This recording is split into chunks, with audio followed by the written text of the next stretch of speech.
중력이 너무 강해서 빛조차 빨아들여버리는 우주공간. 바로 블랙홀입니다. 과학자들은 우주가 시작될 때 가장 작은 블랙홀이 형성되었다고 생각합니다. 블랙홀은 본질적으로 우리가 알고 있는 물리법칙이 무너지는 무한한 밀도의 지점이며 매우 큰 별이 수명을 다해 스스로 붕괴될 때 형성된다고 합니다. 블랙홀은 중력 붕괴라고 알려진 과정을 통해 형성되는데, 이것은 일반적으로 질량이 큰 별이 수명을 다하고 더 이상 내부로 끌어당기는 중력에 대응할 수 있는 충분한 에너지를 생성할 수 없을 때 발생합니다. 결과적으로 별은 그 자체로 붕괴되기 시작하여 그 중심의 특이점을 생성합니다. 이 특이점이 우리가 블랙홀이라고 부르는 것입니다. 종종 천문학자들은 블랙홀을 거대한 물체라고 말하지만 일반적으로 물체의 물리적인 크기가 아니라 물체의 질량을 언급하고 있음을 기억해야 합니다. 블랙홀의 크기는 다양하며 가장 작은 것은 태양보다 몇 배 더 무겁고 가장 큰 것은 태양보다 수십억 배 더 무겁습니다. 블랙홀은 종류에 따라 질량이 극적으로 다를 수 있다는 것은 분명하지만 크기가 얼마나 다른지는 분명하지 않습니다. 블랙홀을 체급에 따라 분류해 놓은 종류로 보면 마이크로 블랙홀, 항성 질량 블랙홀, 중간 질량 블랙홀, 초대 질량 블랙홀로 나뉘어져 있습니다. 항성 질량 블랙홀의 경우 별의 질량과 비슷한 질량을 갖습니다. 숫자로 표현하면 대략적으로 태양 질량의 약 3배에서 50배에 이릅니다. 이와 다르게 초대 질량 블랙홀의 경우에는 태양 질량의 약 5만 배 이상 크고 일반적으로 수백만에서 수십억 배라고 합니다. 초대 질량 블랙홀의 경우에 하나의 별이 중력 붕괴를 일으켜서 형성됐다고 보기에는 너무나도 큽니다. 과학자들도 초대형 블랙홀이 어떻게 형성됐는지는 아직 알지 못합니다.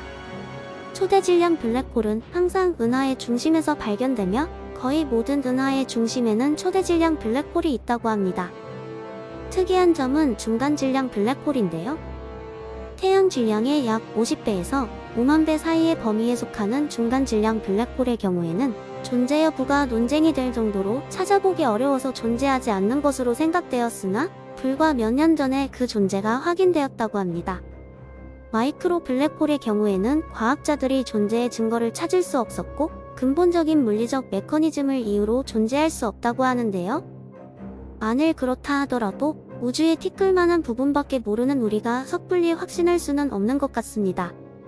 지금까지 발견된 최초의 블랙홀은 100조짜리 은하수에 위치한 100조짜리 X-1입니다. 1960년대 초 100조짜리에서 나오는 강력한 X선 소스로 처음 발견되었습니다. X선은 한 별은 보이고 다른 별은 보이지 않는 쌍성계에서 나왔습니다. 보이지 않는 것은 나중에 질량이 태양의 약 15배인 블랙홀로 밝혀졌습니다. 지구에서 가장 가까운 것으로 알려진 블랙홀의 이름은 가이아 BH-1로 불리는데 2022년도에 그 존재가 드러났습니다. 뱀 주인자리 방향으로 1560광년 떨어져 있으며 태양 질량의 약 10배인데 태양과 같은 블랙홀 근처에 존재하는 별을 공전하고 있다고 합니다.